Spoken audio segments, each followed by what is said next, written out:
So, James, the first topic that we'll be looking at is strategic management accounting. And in the first one, strategic management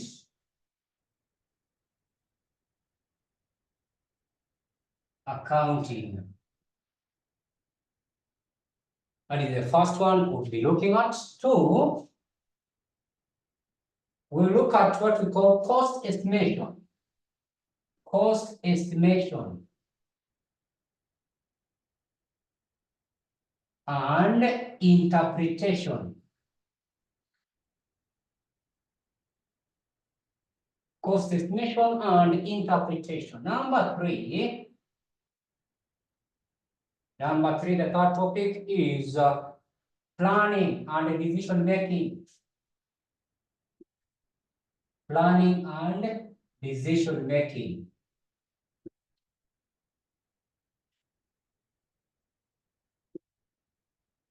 Like that. Another topic number four. After topic number three, topic four is decision pricing. Pricing decisions. Pricing decisions. Topic five, performance measurement, strategic performance measurement.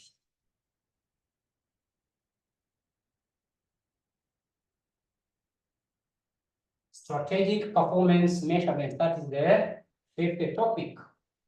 The next topic, 6, is inventory. Inventory decision. Inventory decisions.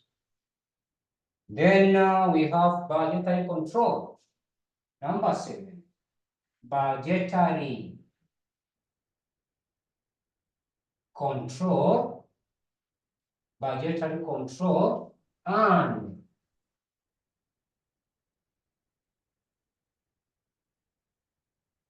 budgetary systems.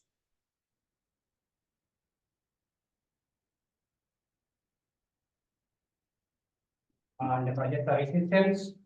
Then the last one that we will look at is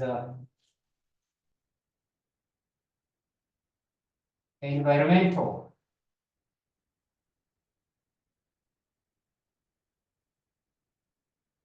Environmental management accounting.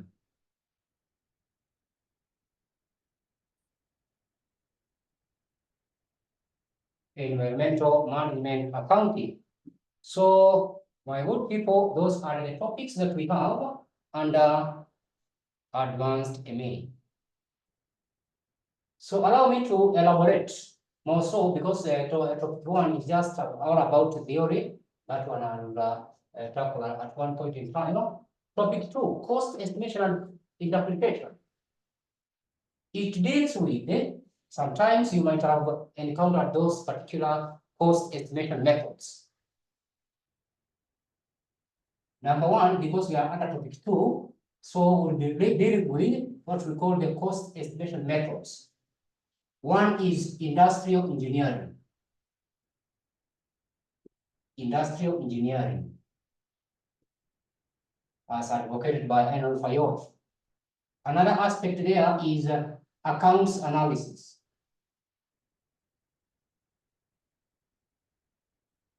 Whereby the costs are classified into 2 components. For you to forecast, you must have fixed cost and variable cost.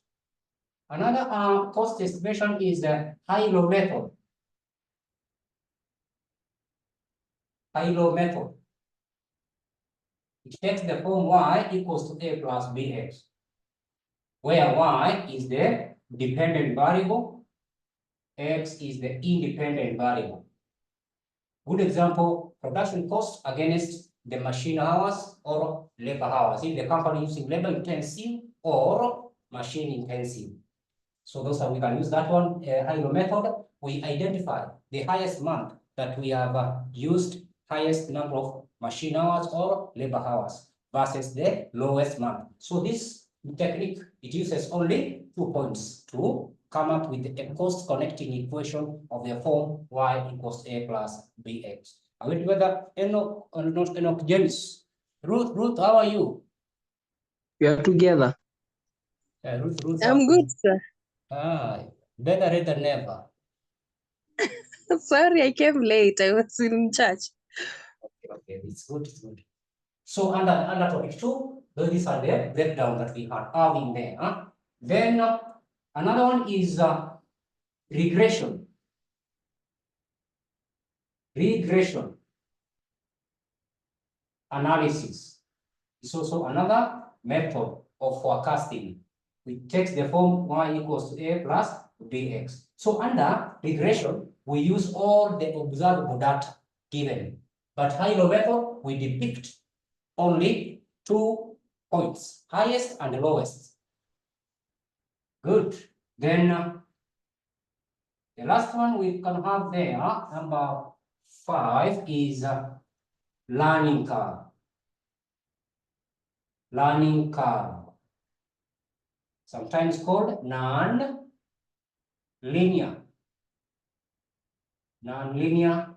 function or equation. Non-linear function or equation. So those are the strategic cost accounting and connecting equations that we have, like that. Topic number 3, which talks about planning and decision making. Planning and okay. Let's do this. Let me start with this topic 2. So so that others will come together. So to minimize some more time, let's start with topic 2. Topic 1 is just a theory explanation here and there, which we will just explain in a later time. Are we in agreement, members, honorable members?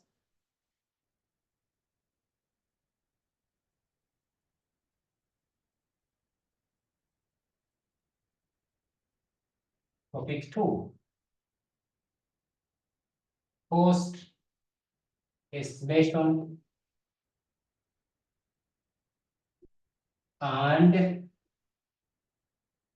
interpretation.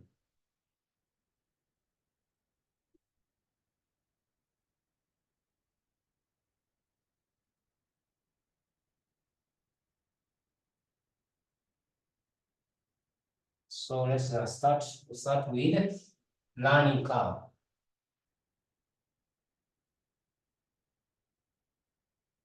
Learning curve, because others I know you have covered them at one point in time.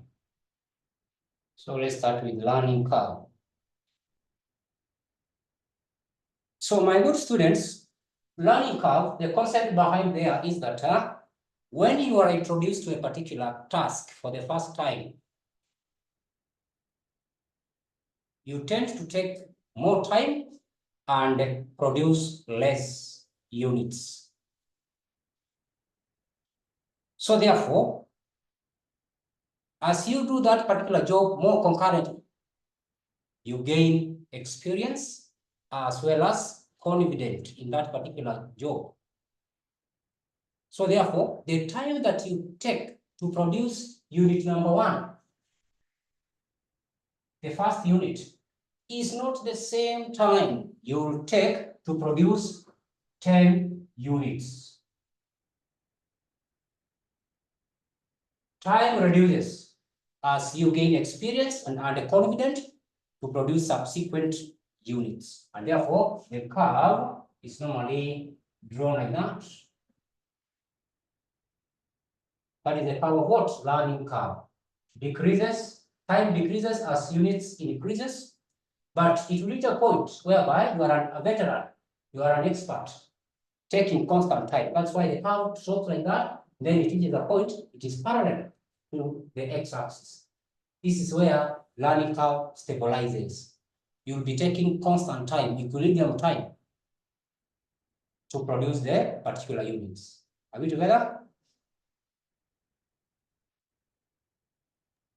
Yes. All right. And at that time, we have now the equations that we are now going to use, which are only two. You can be told to produce total number of hours or average. So therefore, we have learning curve average or total learning curve models. We have total time model is where you are told to calculate the total number of hours this particular individual took to produce 10,000 units. The model used is y equals to a plus b. No. It is a x raised to b plus 1. That is the total time model. Then we have average time. Y bar average is a x raised to b. Ax raised to b. Those are the two models that you have to master with respect to topic number 2. All right. And to get this particular b, which you normally call as what? The learning index or improvement. Learning index stroke improvement. My good people, all of us, we are not equal. We have fast learners, we have remedial. And also we might also have what? Slow learners. So we can have 80% as what? The learning index or learning rate. Or we can also have what? 45%. So we are not equal. We are not equal. That is what I mean. That is what I mean, my good students. So now, to get that particular learning index, we take logarithm of the learning rate in respect to logarithm of 2. So if it is, you are told to use 95% as the learning rate, you take logarithm of 0.95 divided by logarithm of 2. So that is how we determine that particular B, which is the learning index. So let us jot down something small in respect to this particular subtopic. So I hope you are there. We can write like 3 lines. Learning index. Learning index. You say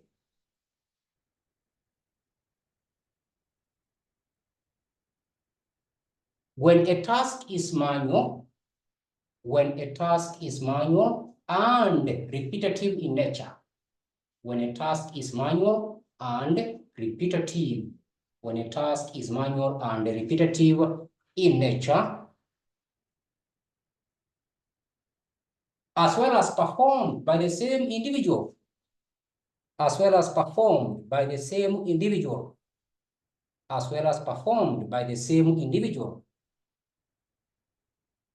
it has to be observed that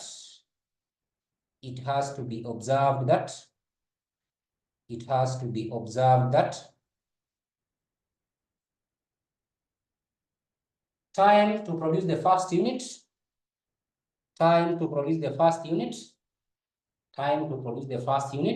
is not equal as to the time to produce the subsequent units. Is not equal as to the time to produce the subsequent units.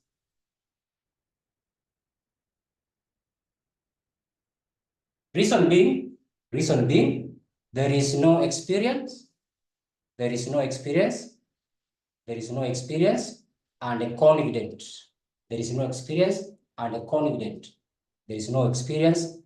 a confident.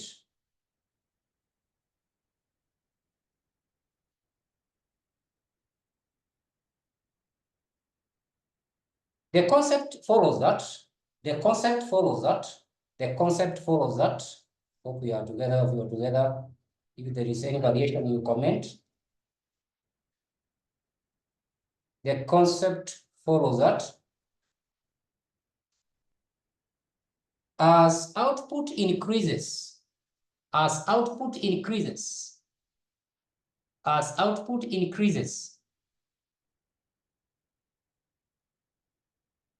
i.e. more experience is gathered or gained, more experience is gained, the average time for producing subsequent units decreases. The average time for producing the subsequent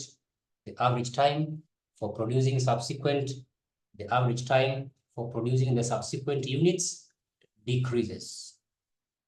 The average time for producing the subsequent units decreases.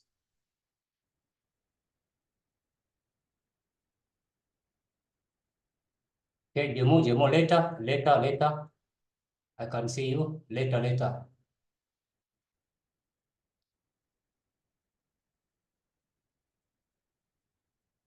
Okay.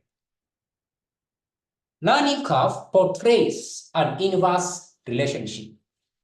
Learning curve portrays an inverse relationship. Learning curve portrays an inverse relationship.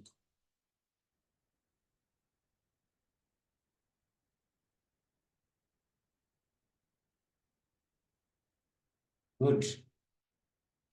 Now let us have, from these particular two models, we can now write them and then we abbreviate the abbreviations. Write them and then we abbreviate the abbreviations where y equals the total time and y bar average time. So try to write them. Just a minute to do that.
Okay, I'm back. So where y equals to total time. Y bar average time. Then you have a time taken, stroke labor cost per se. Time stroke labor cost to produce the first unit. To produce the first unit. Members, are we together? Yes, sir. All right, because I was not seeing you on the screen, so I was weird. Okay, that is A is the time taken or labor cost to produce the first unit, and then we have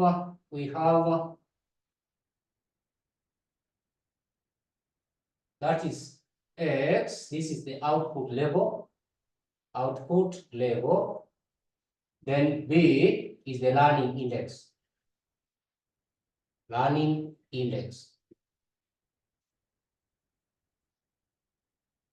Good. Like that. So let us, from you have your past papers with you. Let's look at a question.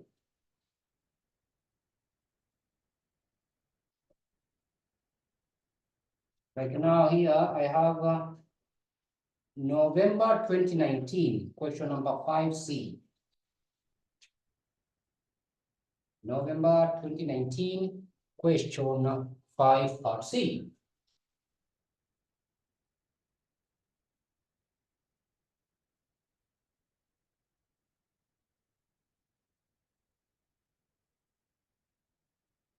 Have you accessed?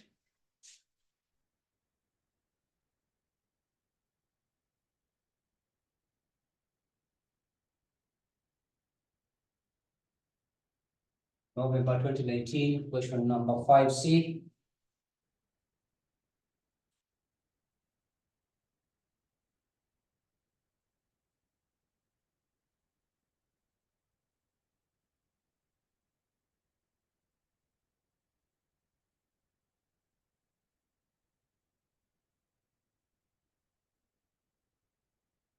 Ruth, have you accessed that? A minute. All right, all right.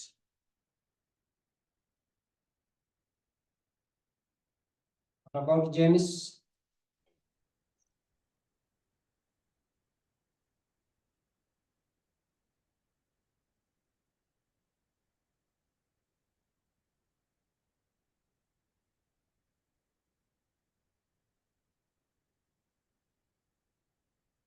James, are you there?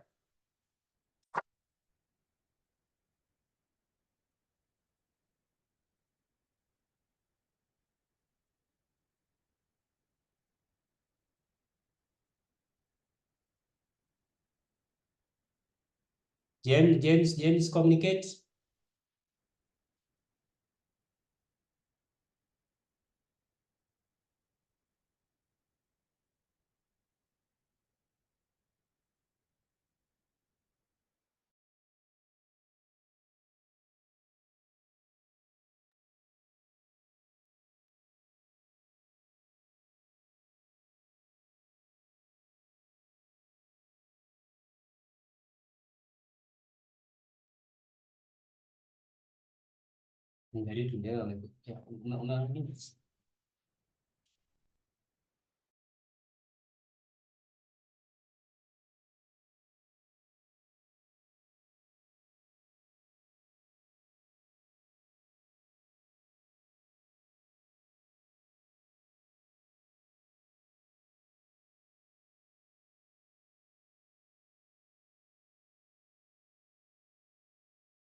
Ruth, have you accessed?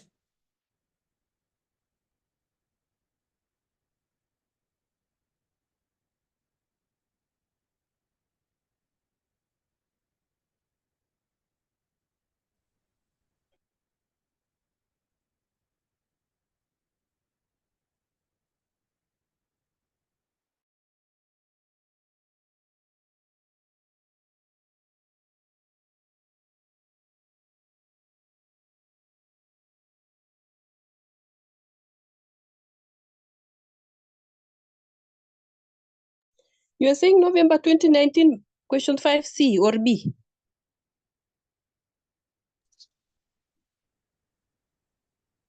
No, 18, sorry. It is 18. Okay. Just have that look up. 18, November 2018.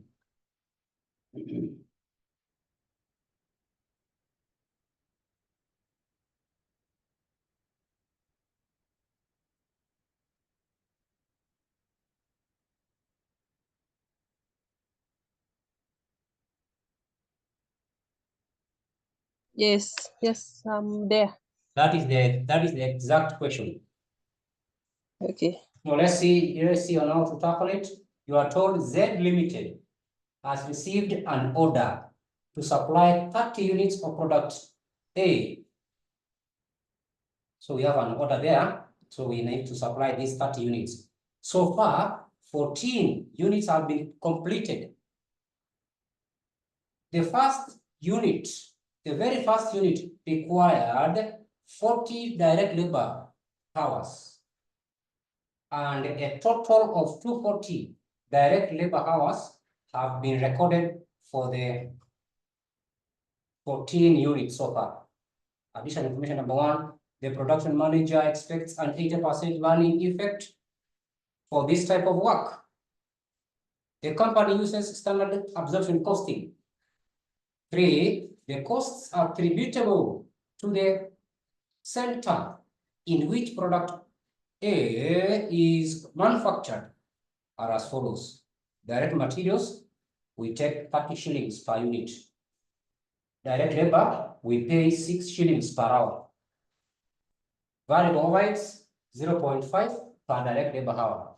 You know very well that variable overheads, they vary according to direct labor hours. Then we have fixed overheads, given as what? Lump sum 6,000 shillings for every 4 weeks operating period. Required, Roman 1 for 2 marks, learning curve index, Roman 2, the unit cost. So here we go. To produce now those particular 30 units, what would be the costs, which and the total cost as at the same time, I divide to get the unit cost. So allow me to look at Roman 1, whereby we need the learning index. Learning index, which is B. And how do we get that B? We said it is logarithm of the learning rate divided by logarithm of 2. So that translates to logarithm 0.8%, that is the learning rate. So log 0.8 divided by log 2.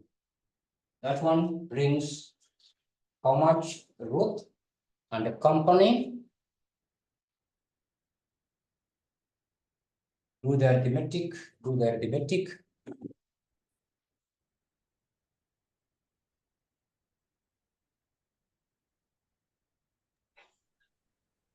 I'm getting 3. Let me confirm. Log 0.8 divided by log 2. Okay. It is log, look.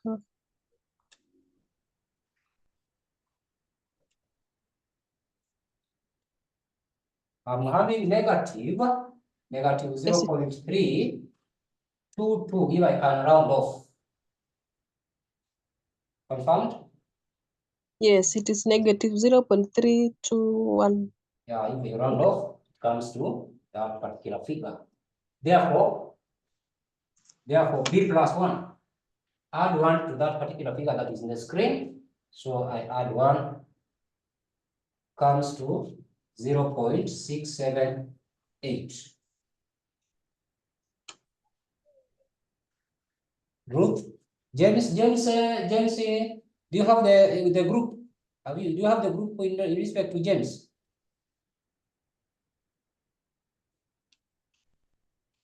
Because I saw that he wanted to me to give him my number. Are you able to reach him? No, I don't know about James. Okay. James is one of our colleagues in this unit of AMA. So at that point he left. Maybe he was to leave. That's why I saw he was trying to ask about my number. Okay, that is it. Then Roman 2. In fact, that is 2 marks. Roman 2. Roman number 2. Unit cost. So this unit cost we need to determine. So therefore, there we have unit cost. So let us determine direct material. Direct labor.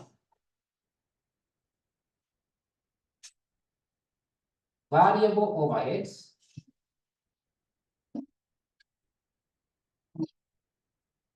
and we have fixed overheads. So if you account for this total cost, what we get is the total cost, then we divide by the number of units, which is 30 units. So the first one we can compute there. The first about direct material, 30 shillings per unit. So I'll have 30 shillings, and then the units were 30, all of that. So that I believe it is 900. Are we following? Yes. Direct labor, we are paying 6 shillings per hour. Therefore, we need to, in a position to get the total number of hours using our model. So working somewhere, we need to get the total time to produce 30 units, which would be equal to A x raised to B plus 1. So therefore, this gives us time taken to produce the first unit. We were given there, it is 40 direct labor hours. So it is 40 into x is 30 units raised to 0 point, we have here 0.678. 0.678. Do that arithmetic, we get the total number of hours. As I confirm from my end.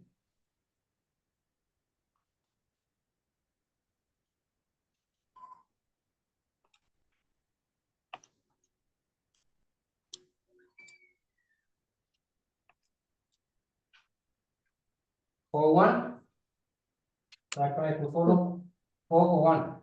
You can even 43. 4 hours. Confirm? Yes. It's 4-1. For 1 hours. Per hour, we are paying 6 shillings. So here, in our cost statement, I have 401 times 6, giving us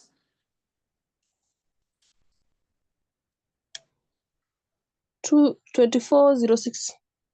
2406. 2406. We go to variable overheads. We are incurring variable overheads in respect to 0.5 per direct labor hour. So it is 0.5 of the hours which is 401.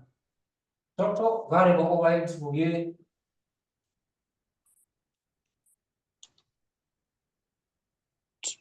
200.5. 200.5. Yes. Good. Now plug the fixed overheads given directly there are 6,000.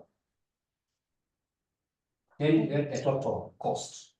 You get the total cost, which will help us to determine the unit cost. So therefore, unit cost. What is the total Ruth and the company?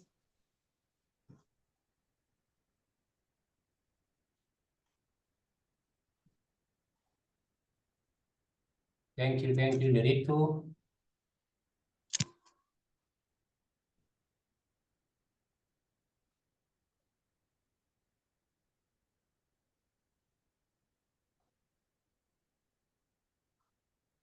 Ruth, what is the total cost? A minute. Okay.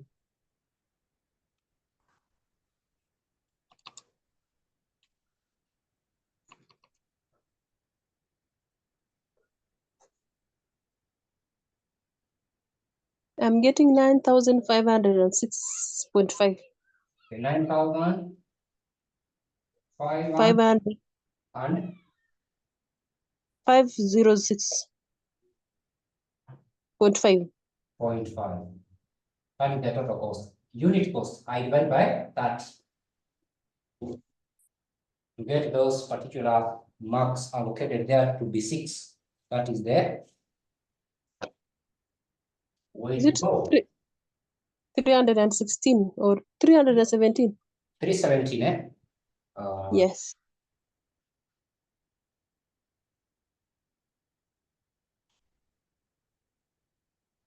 Yeah, 317 roughly, rounded figure. 317. So that's how you have to embrace the work of learning curve.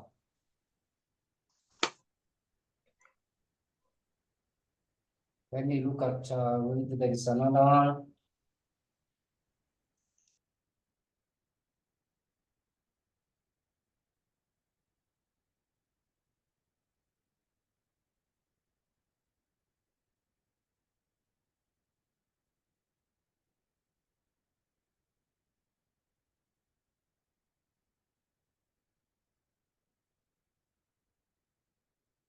Okay, now let me have a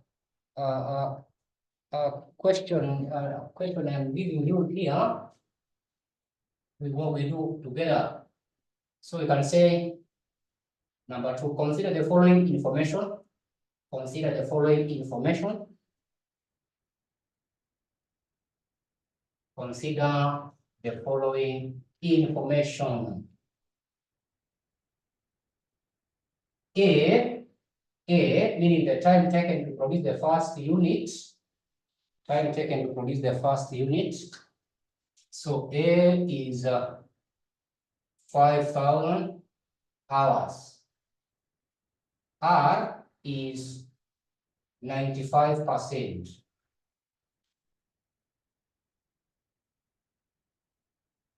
Required. Roman 1. Total time to produce 40 units.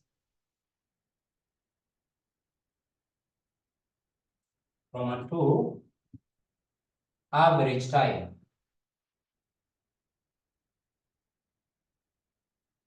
to produce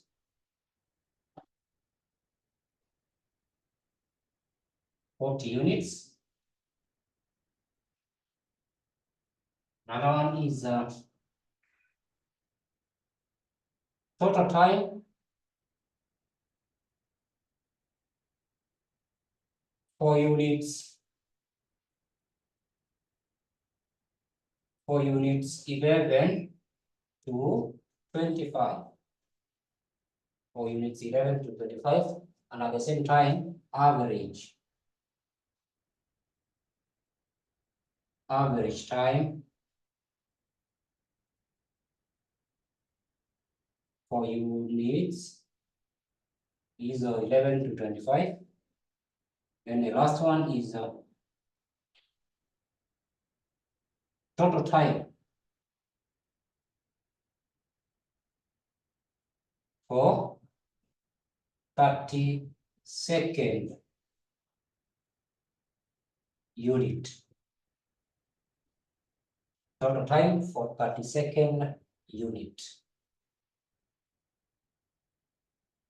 So copy that, so that we solve together. Once you are done, have an ignition to me.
Perfect, Ruth. Now let us now compute. The solution. We need to have our model, which is ax raised to b. What is this b? B is log r divided by log 2, log 95, 0.95 divided by log 2, giving us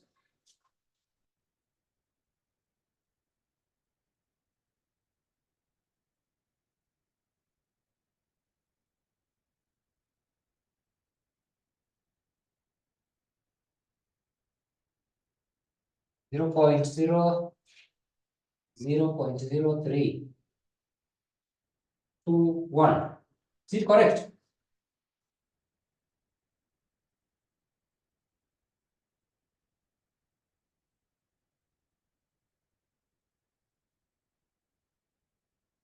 Ruth, what are you getting? This one again is wrong.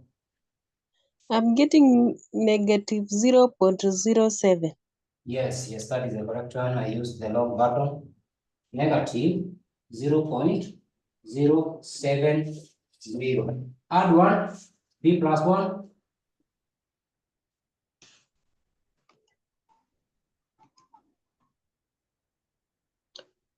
0.925.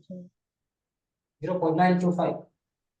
0.925. That is 95%. No problem. Now, let us get the total time to produce the 40 units.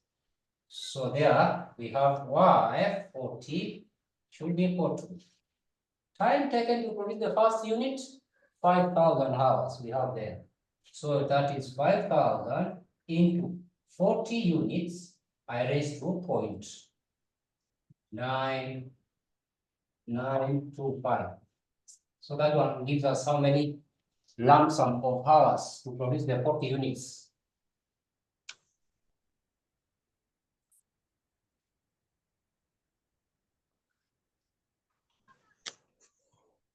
I'm getting 185. Yes. Is it 185,000? Mine I'm getting doing 151. I'm getting 185,000. Is that 5,000? Yeah, the time taken to produce the first unit. You wrote how much? How many hours? 5,000? No, 500. 500. You wrote 500. No, now let's list 500. No problem. 500. Time taken to produce the first unit. 500. So 500 into 40. 166. How much? How much? I'm getting 5160. No.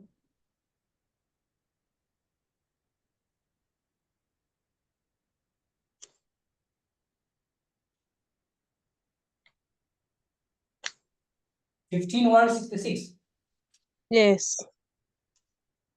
hours. 15,166 hours. That is Roman 1. Roman 2, the average. Literally, Ruth, we can take average to be total time divided by units. Meaning I take 15,166, I divide by 40. Is it true? Yes. Divided by 40. Average coming to 379. 40, we use the model. Y bar A x raised to b. It must give you the same. Do the workings now.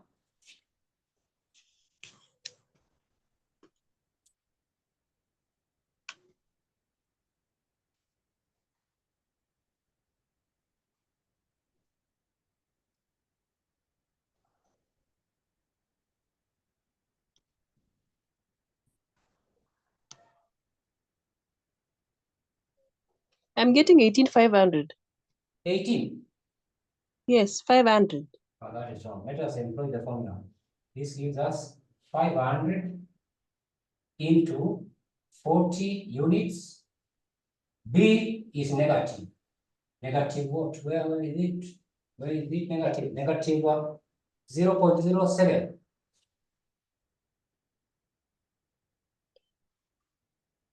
It's not 0.925.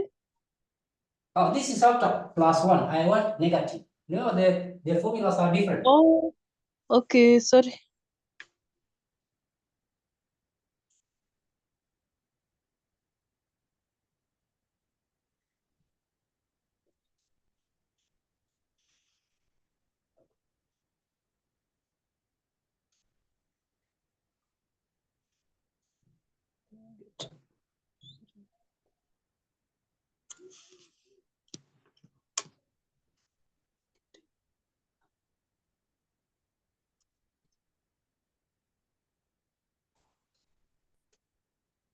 Is it okay?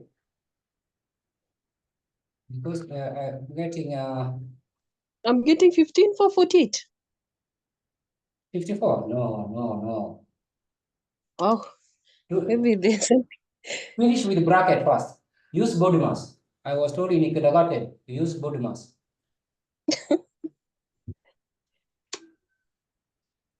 negative 0. 40 raised to negative 0.07 equal sign, then multiply with 500. Must give something across, yeah. 386, yeah? 386. Yeah, it's just more or less because of the rounding of what? Decimals. Right? Okay. So if you use like 4 decimal places, if you use 4 decimal places, the figure will be exact. Next Roman, which is Roman 3. This one was Roman 2. Roman 3, you are given now the range. Total time for units 11 to 25.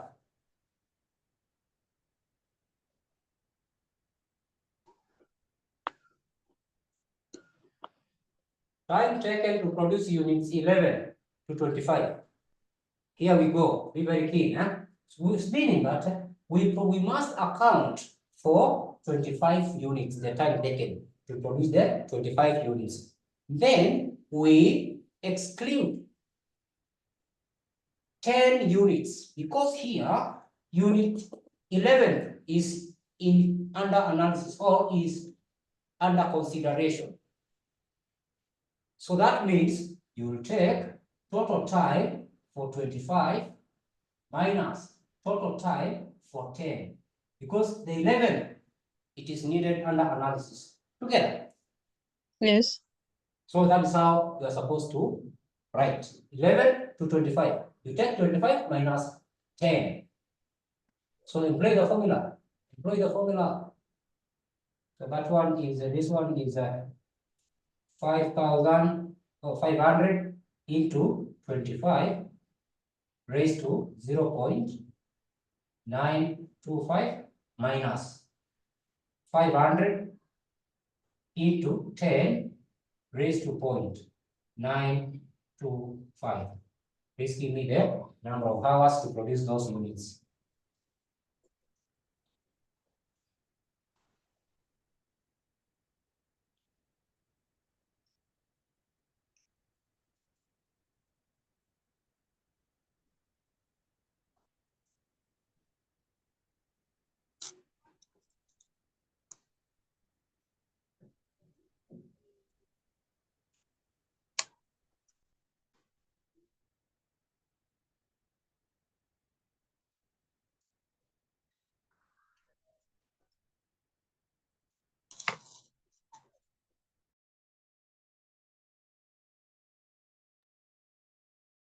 Now the next query is average time.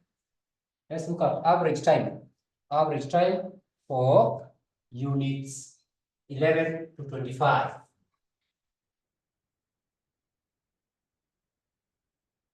average time for units 11 to 25. So that one, you cannot use the formula method. You cannot use the formula method.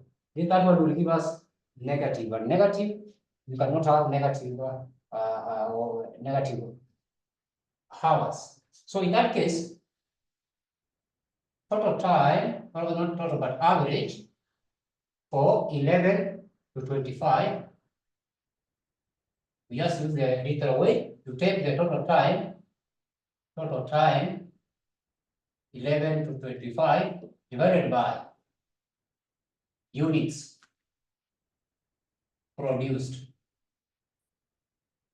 So this is total time we have gotten today, 56 to 12, 56, 12 divided by number of units, 25 minus 10.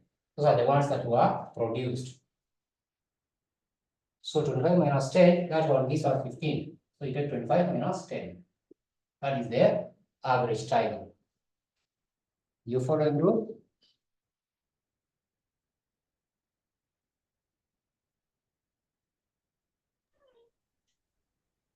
It's 374. Coming to 374, averagely 374 hours. So at your own time, we will try to use the model. It will be something that is not recommended. Negative, you cannot have negative hours. So that's why we use this literal way. Next one is total time for 30-second unit. That is the last one.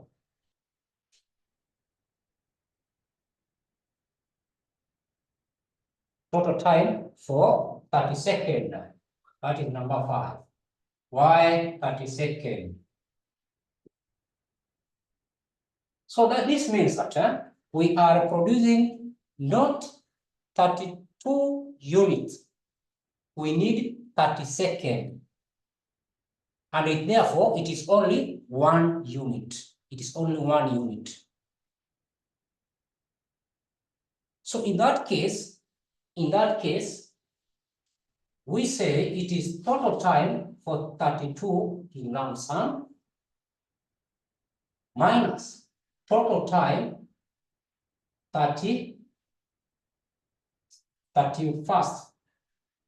So you take 32, you less 31st, you get the 32nd. That's only 1 unit.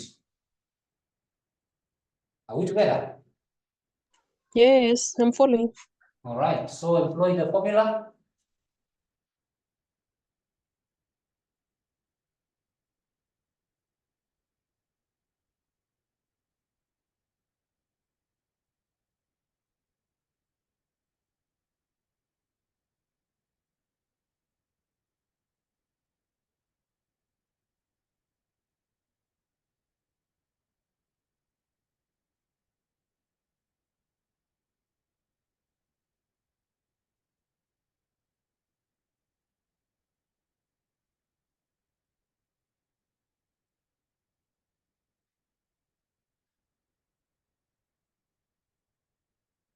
So that one is coming to 500 into 32 raised to 0.925 minus 31, that is 500 into 31 raised to 0.925.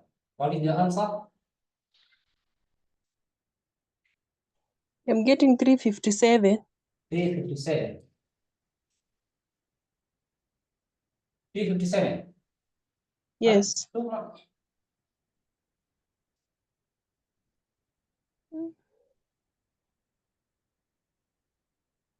All right, no problem. So that is 357.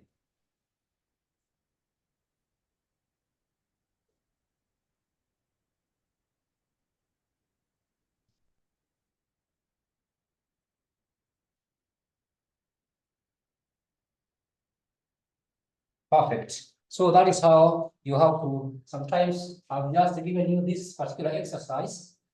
The meaning that, like for example, the fourth one and the Oh, the fifth and the fourth. Sometimes they are very, very paramount when you are given a question by the examining body.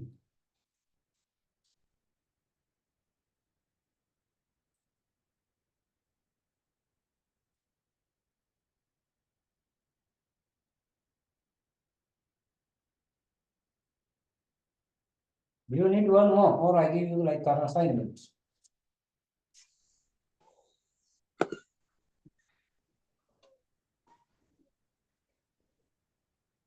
You can give out as an assignment.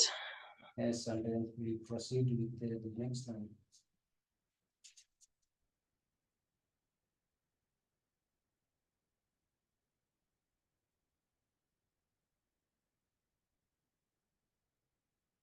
You can try May 2016, question 1C. May 2016, question 1C. You haven't found that particular sitting. Try that one.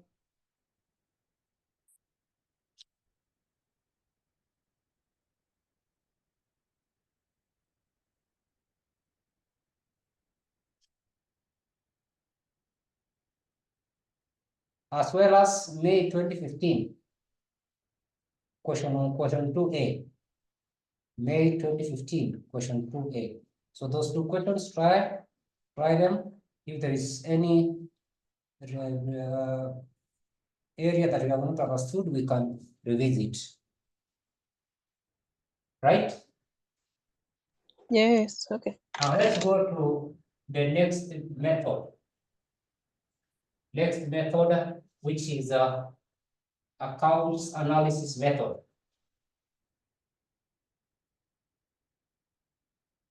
By the way, we have to finish that topic too. Remember, we are having a double lesson. Are you told?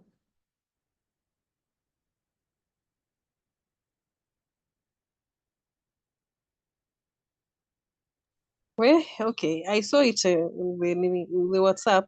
And I still have another class also from 5 to... No, another class from 5. Yes. So we can go up to maybe 4:30 or 4:30, 4:45. I give you a break of 3 minutes.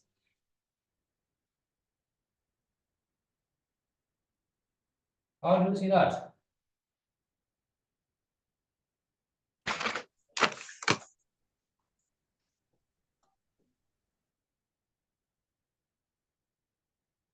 Accounts analysis. Let's look at accounts analysis. Are you there? Yes. So you say it is a cost forecasting function. It is a cost forecasting function that breaks down costs into two components only. That breaks down costs into two components only. i.e. that breaks down costs into two components only, i.e. fixed cost and variable cost.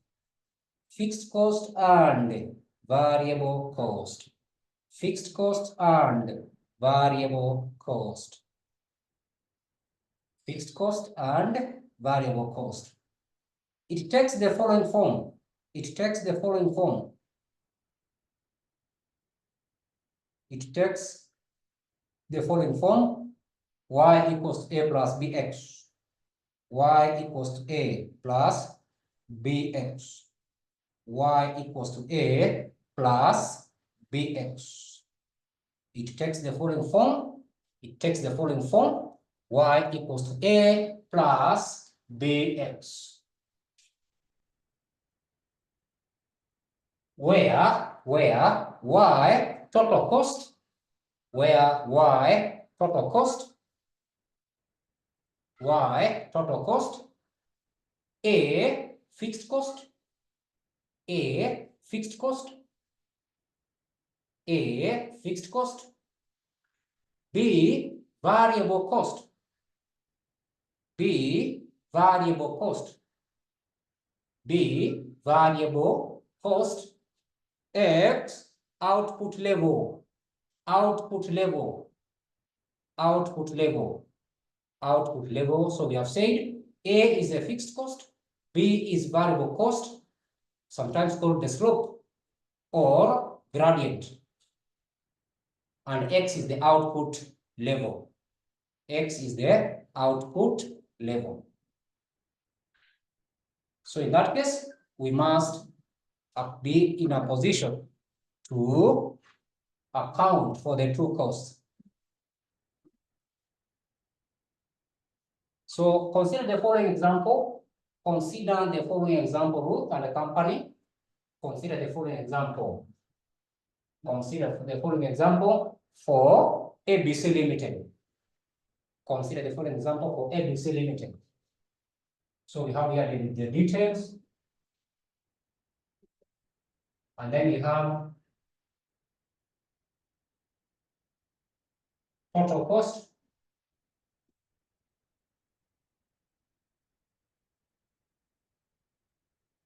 Good. So we start with direct material. Direct material. Direct material, we can have 50,000 or 500,000. Direct labor. Direct labor, 700,000. Technical support.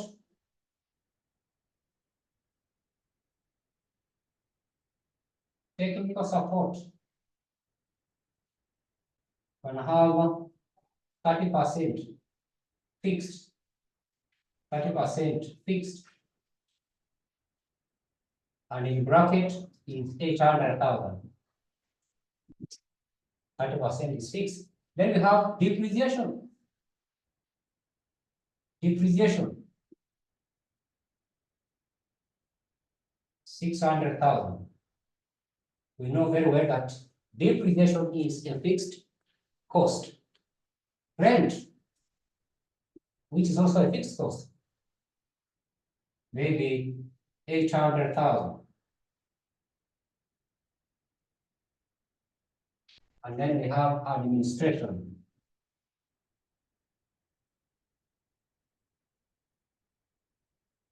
Administration, you also have to be maybe 900,000. Then you say, after reaching that, NB, you say, the company in the current period produced, the company in the current period produced, the company in the current period produced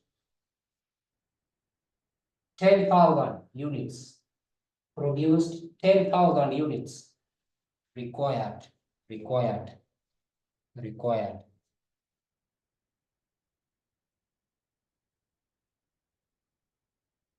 Connecting equation using accounts analysis method. Connecting equation using accounts analysis method. Using accounts analysis method.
Good.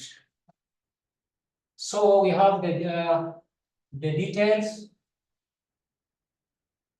I have the fixed cost column, and then I have the variable cost.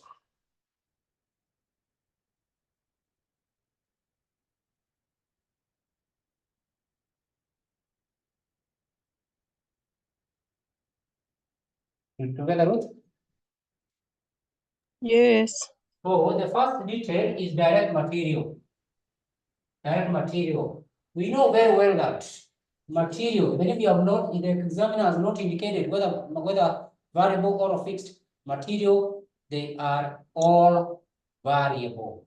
So there is no element of fixed. We depict where the variable cost is. Even labor, direct labor is also variable, 700. Next one is technical support. Technical support. You have been told 30% fixed, and the total is 800,000. So 800,000 times 0.3, I get the fixed, which is 240. 240, the remainder, 800,000 minus answer, 560. Depreciation, that we know is fixed, 600,000. Rent, 800,000 is fixed, cannot be variable. Administration, admin, 900,000, that is also variable. The receptionist, the administrative, you are not paying them according to the number of units they produce. You pay them salary, which is fixed. At that point, you add and get the total cost. Add for me, you get the total cost.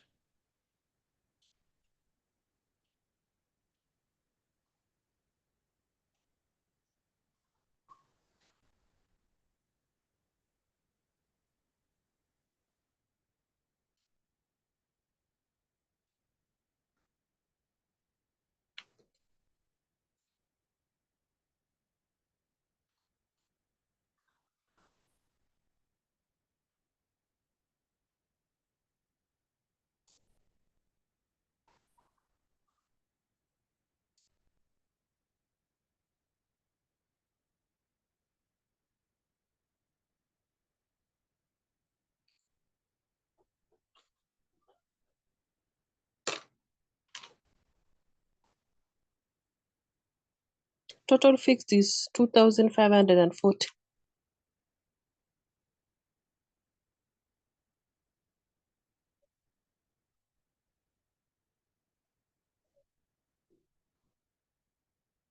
Is it 2,940 or 2,540?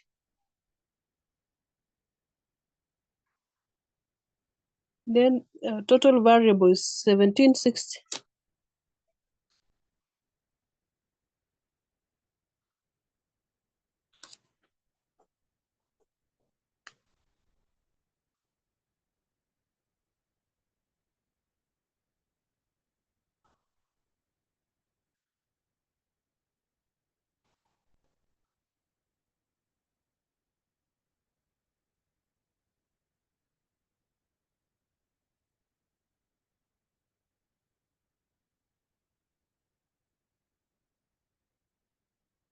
Total cost is 4,300,000.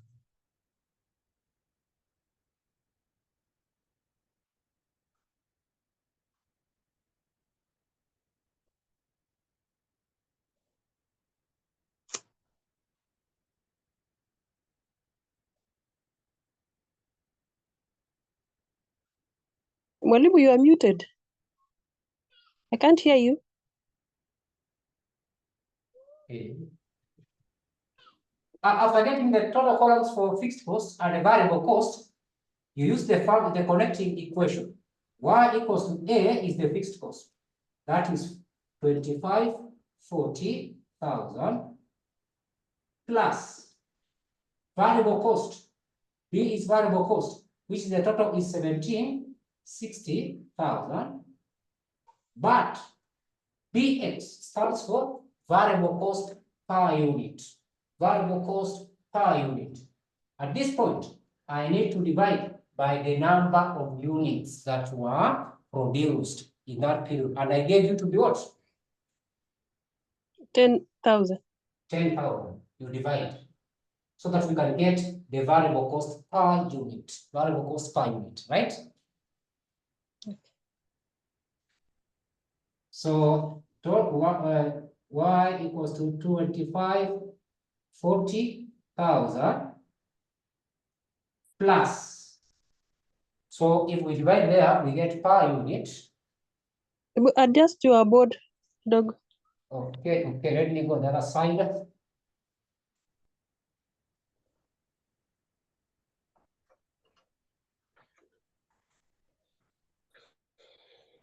So Y will be equal to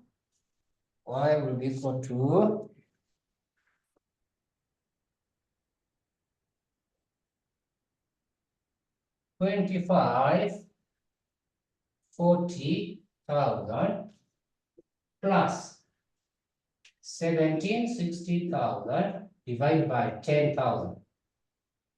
So Y equals to 2540 plus, get that particular fraction, 176.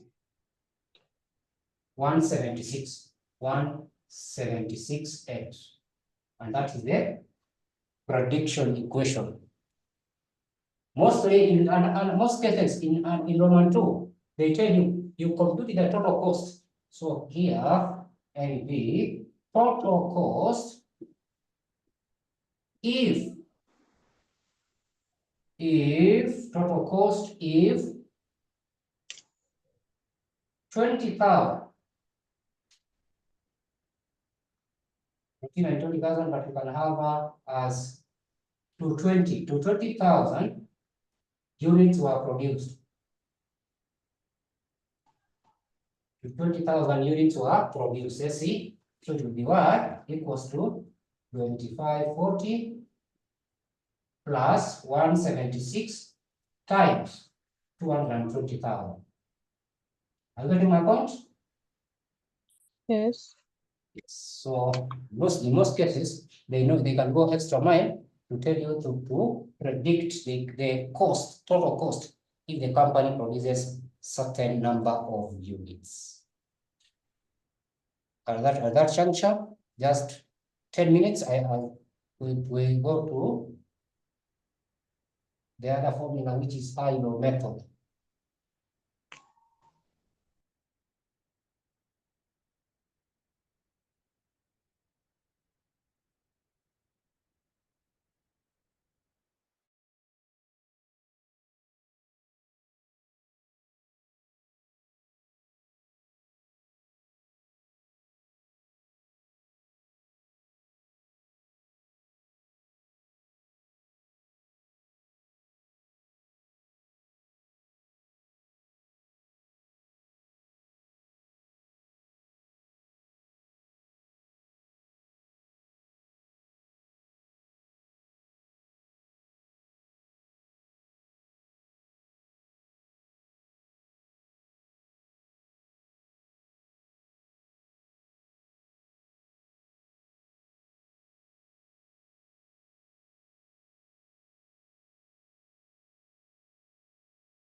Yes, Ruth, we proceed.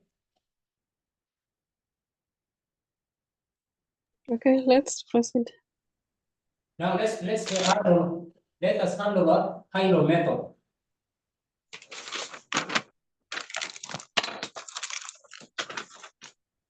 High-low method.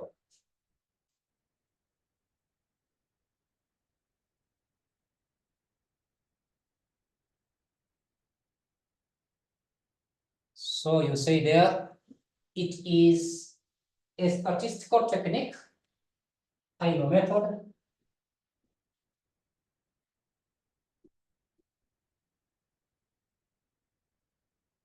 It is a statistical technique. It is a statistical technique that uses the highest value point, that uses the highest value point, that uses the highest value point based on independent variables, based on independent variables, based on independent variables, as well as the lowest point, as well as the lowest point based on independent variables, based on independent variables. It uses the following function, y equals to a plus bx. It uses the following function. It uses the following function, y equals to a plus bx. Y equals to a plus bx, where y in this is dependent variable, or sometimes it is what? Response variable. Response variable. A fixed cost. B variable cost, or sometimes the slope. Then X independent stroke predictor variable. Predictor variable. So that is based on high-low method. And then we look at an example from our past paper.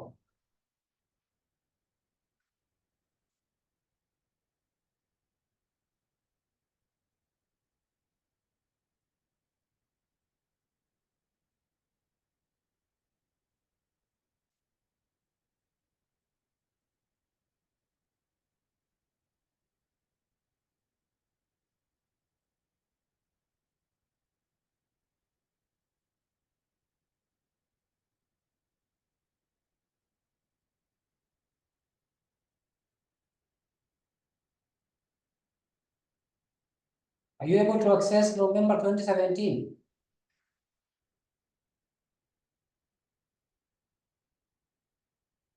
Ruth, are you able to access November 2017? Yes. Which question? Question 2B. Yes. Question 2B. And by the way, it is just a repetition, a copy and a paste in respect to the current sitting, which is May 2021, question 2A. May 2021 and November 2017, question 2B. They are more or less the same. So the concept iko pale kwa May 2021 is the same concept in respect to November 2017. So let's look at this 2017, November 2017, question number 2B. Question 2B.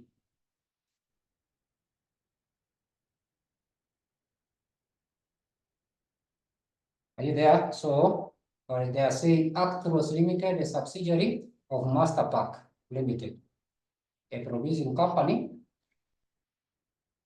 is preparing a budget for the year ending 30th June 2018. In respect of fuel consumption, the company desires to estimate an equation in the form y equals a plus bx, where y is the total expense at an activity level x, a is the fixed cost, and the b is the variable cost. So you have the figure there, starting from July 2016 up to June. Those are, I think they are covering 12 months. And they completed the annual, total, and the monthly. Then required estimate the fixed and the variable elements of the fuel expense from the above data using the following methods: high-low, and then the next, secondly, least squares regression. My good students, here there was an error. Look at the machine hours. Machine hours cannot be in shillings, thousands. But fuel expense is okay. So you can wrap that particular shillings. We remain with thousands. But if you look at the one for May 2021, they did not repeat the error. They ensured that the machine hours are in terms of shillings only, not in terms of thousands, not shillings. Now, high-low method. Identify the highest point. So here we have highest point value, highest x value point, and the lowest x value point. So based on the x, you must know machine hours, you allocate x, or fuel is x. That now depends on what? How you understand about the dependent and independent. Machine hours, they depend on fuel cost, or fuel cost depends on machine hours. Respond, Ruth.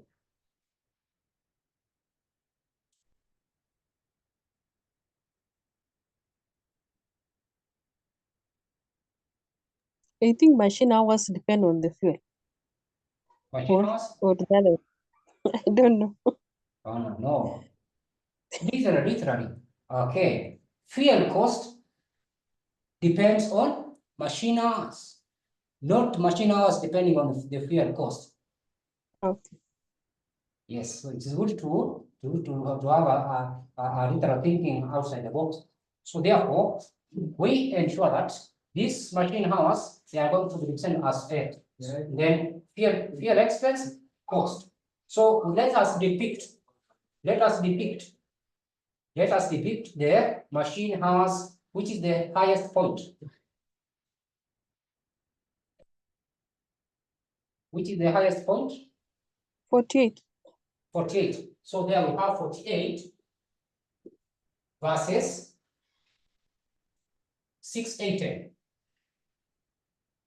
That is it. And then the lowest?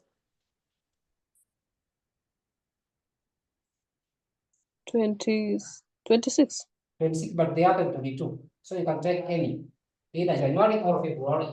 So here we have 26 versus 500. So those two, we are able to use them to come up with this particular function. Let us now have the figures. This is x and this is y. So therefore, 680 equals to A is unknown plus B I know, which is the B I don't know B, but I know the units, meaning 48B. That is equation 1. Equation 2, 500 equals to A plus 26B equals sign. And that is the equation. And then you will solve, you eliminate, you know how to compute or how to eliminate. Yes, determine the values of A and B. That is simultaneous equation. That is simultaneous equation. You have any clue on how to solve simultaneous equation, Ruth?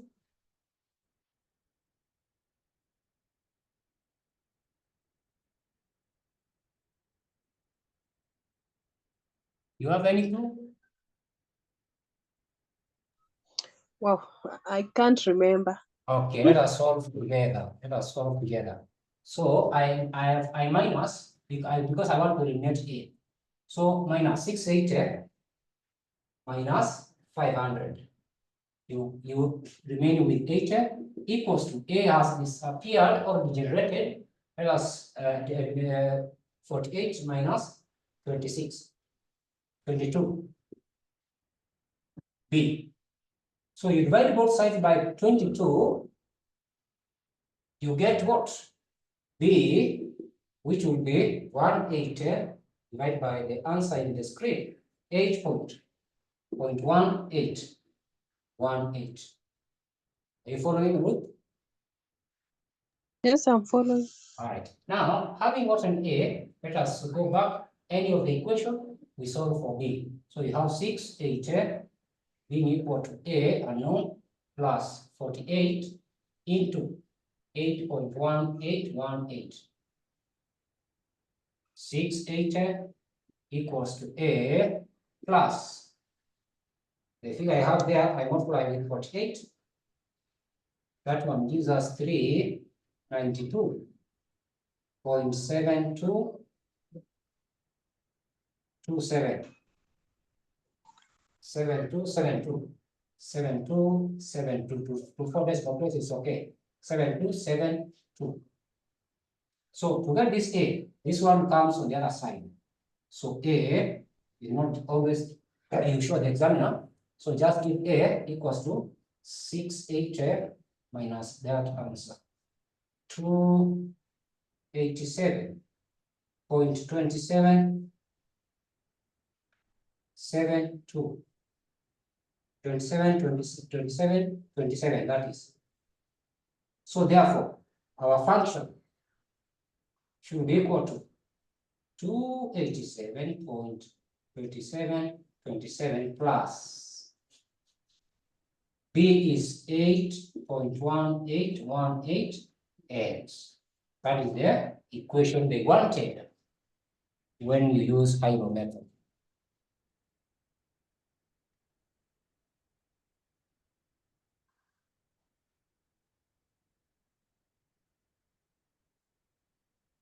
Okay?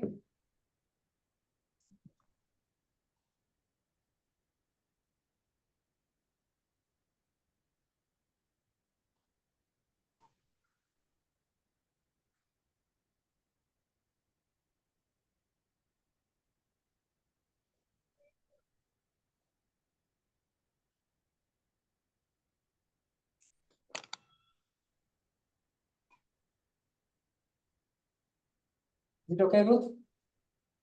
It's okay. Okay, Yeah. I wanted to ask Yes, ask if please.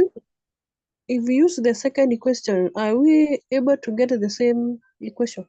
If you use this the second Yes. to solve for Are we A, able to- yeah, are we able to get the same equation? Azima, it's must. Oh, okay. Yeah. So that's it. We can now move to regression analysis.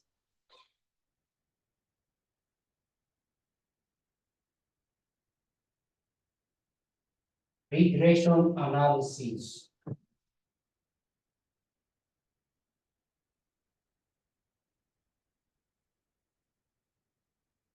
So we have it's also called ordinary least square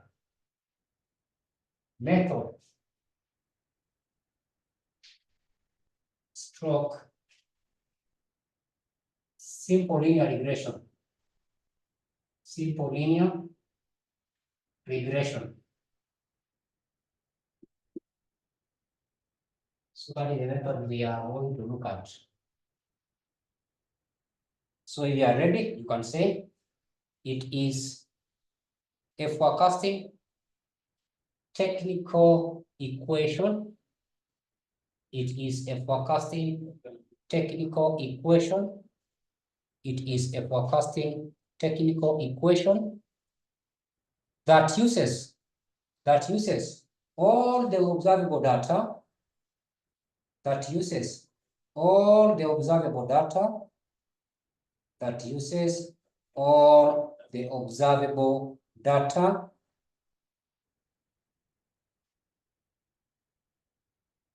and it takes the form, and it takes the form, and it takes the form, and it takes the form, and it takes the form y equals to a plus bx, and it takes the form y equals to a plus bx. Another point to say, if the values of a and b can be determined, the equation will be complete for prediction purposes. If the values of a and b can be, if the values of a and b can be determined, the equation will be complete for prediction purposes. And this is how we determine the values of a and b. So we start with b being n summation of x, y minus summation x, summation y divided by n summation x squared minus summation x into bracket square. A summation of y minus b summation of x divided by n. So at that point, you are able to get the function well. So that's how we get the values of a and b, so that we can plug in the formula, and the formula will be complete for prediction purposes. Together,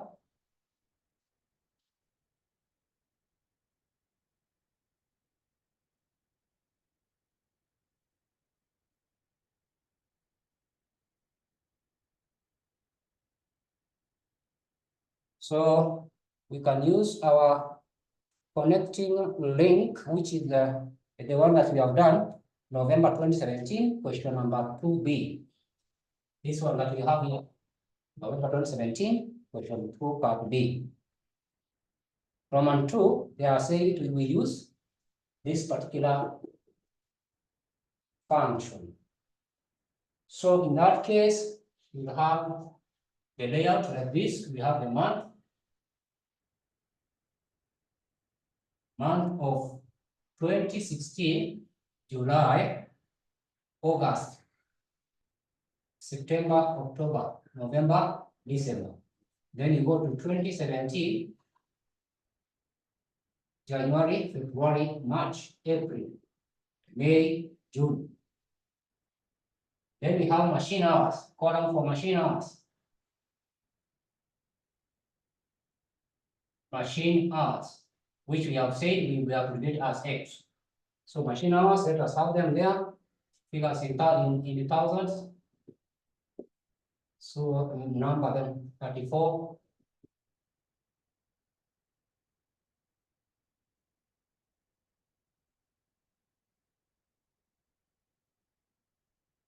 $42, $32. Next one is 26. 26 again.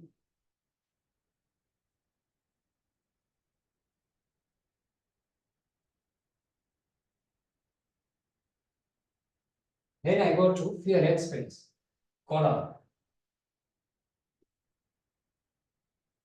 Figures in shillings, thousands.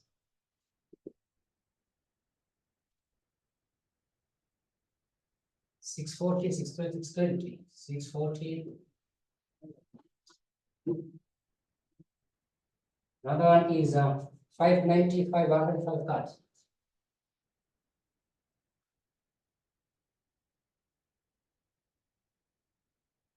$500, 500, 530.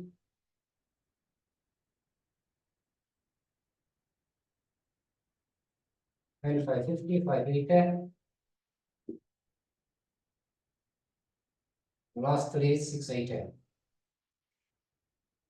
So according to our formula rules there, we need to have the column. This is y.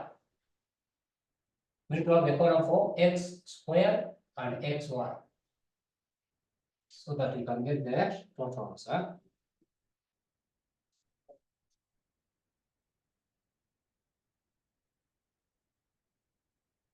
Good. So x squared and this one, it is 34 squared, which is 11, 5, 6. What about xy? 34 times 640. 27 or 21, 760. You do that, and then you get the summations, which you can use in these particular parameters. Are you following? Yes, I'm following. All right. So are you able to be in a position to get the totals here? Then you can plug to that particular formula. Okay.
Okay, Ruth, are you able to complete? Finished? Yes, I'm done. Okay, now let us now have the equations or the function. Let's have the function. So why have you derived A and B? No, I've not been able to work on that. I just finished with the summation. Or the summations? Yes. Oh, now let us have the value of B. N is 12, starting from July 2016 up to June 2017. Those are 12 months. So N stands for 12 months. Then the summations, you can plug them. Like now here, the one that you get here, multiply. Summation X and Y, we have summation X and Y, like that. So do that so that you can be able to give the connecting equation.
Okay, so that is the connecting equation that you have developed, which you have said it is 414.95, 414.95 plus 4.43x. So that is the connecting equation in using least squares method. So thank you there. Now, Ruth, we go to the next one, which is what is the next one?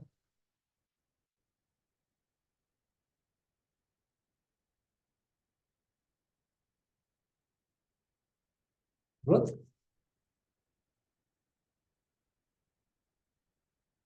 Industrial engineering. You know, I came in late, so I didn't note it down. Oh, okay. So at least now we have done, because let me now elaborate.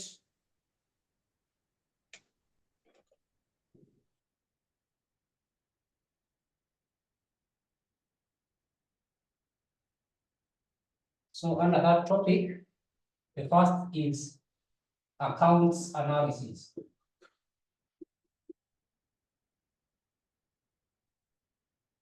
Second one, we looked at hydro method.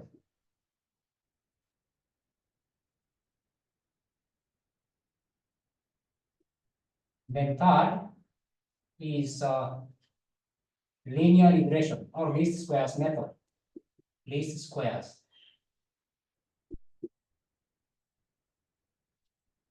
Then after that, learning curve. After we have looked at learning curve.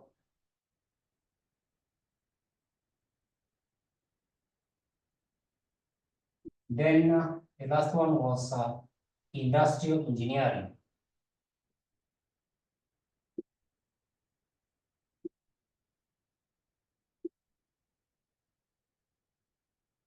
So those are the ones that you have to capture under that topic of cost estimation and interpretation. By the way, before that, we have that Roman part C of that particular question of ours. Are you able to see part C? Are you able to see part C, Ruth? I've seen it, but I've not been able to interpret it. Let us interpret together. So, okay. All right. So part C, you are told from the information in B above, the coefficient of determination arising is approximately 25%. If I can use the percentage, interpret the significance of this information. So when we talk about coefficient of determination, which is represented as what? R squared. Coefficient of determination, which is given as what? R squared. Wamesema it is 0.25. 0.25, which is approximately 25%. So that means, in simpler terms, it means why we say it is what? It is fuel expense. It means that the fuel expense has been explained 25% by the machine hours, which is X. 25% of fuel expense has been explained by machine hours. So meaning this is what? This is a linear function. We have only one predictor variable or independent variable. The one that determines the degree of what? Or the strength of the machine or the fuel expense. So we are saying in simpler terms, 25% of fuel expense has been explained by machine hours. The difference, which is 75%, has been explained. 75% of fuel expense has been explained by other factors like taxes, machine labor hours, because I need a machine, labor hours, inflation. All those ones have not been captured in this particular model. So 25% has been of the fuel expense has been explained by other factors not included in the model. Not included in the model. So that is the explanation. So therefore, this 25%, it is what? It is it's less, or it is weak. The strength is very weak. Are we together? Yes. Yes. So you just capture saying that after getting this 25, you say fuel expense has been explained by machine hours up to 25%. The remainder is other factors not included in the model, like taxes, inflation, and all of that. Good. So that's how you have to explain them. When we enter subtopic of least squares method, we have what we call evaluation of the regression model. Evaluation of the regression model. After you have come up with this regression model, you have to evaluate it. One, economic possibility or economic rationality. Two, coefficient of determination, like the one I've explained. Three, coefficient of correlation, and many more. So that is the point where we say to evaluate the model. Right? Okay. Right. So let's look at industrial engineering, which is also does not need any workings there. Let's look at industrial engineering as a forecasting method.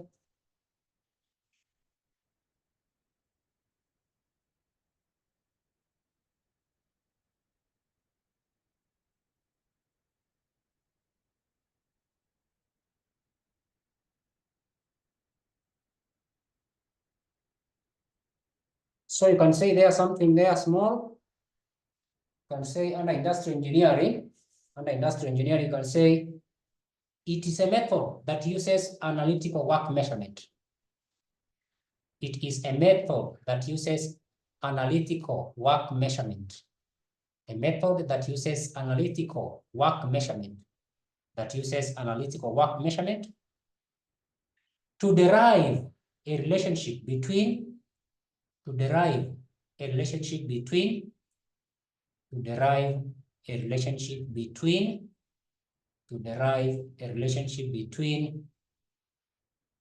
input and output.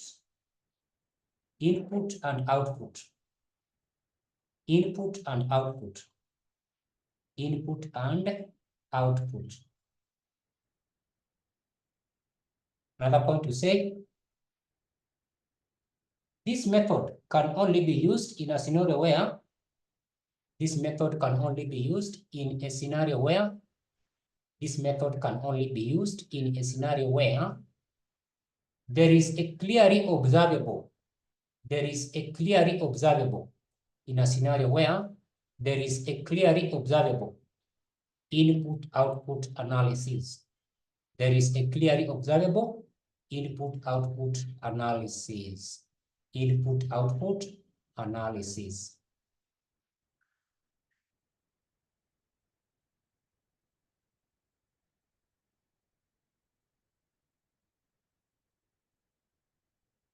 It is attributed to Frederick Taylor. It is attributed to Frederick Taylor. It is attributed to Frederick Taylor. We call that man as what? As the father of management. Frederick Taylor is normally called the father of management. So that means that, or e.g., you can say e.g.,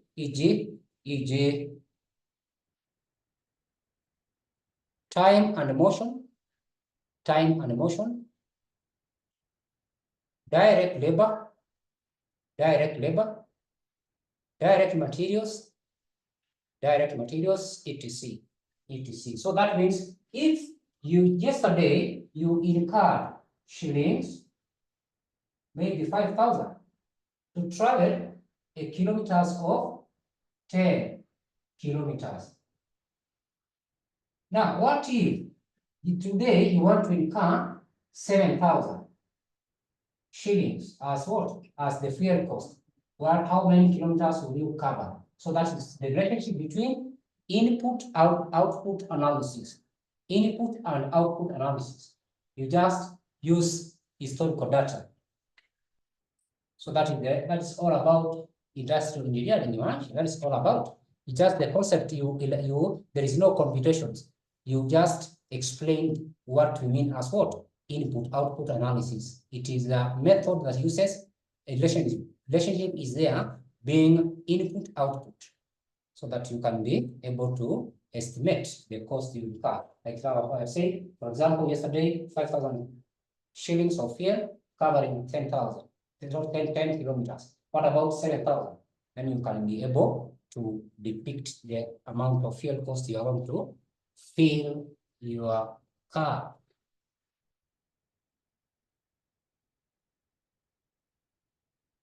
So at that point, let us stop there. When we meet, we look at evaluation of the regression model as the last bit, and then we finish that topic. Is that clear? Yes. All right, so let us stop there for today. Thank you.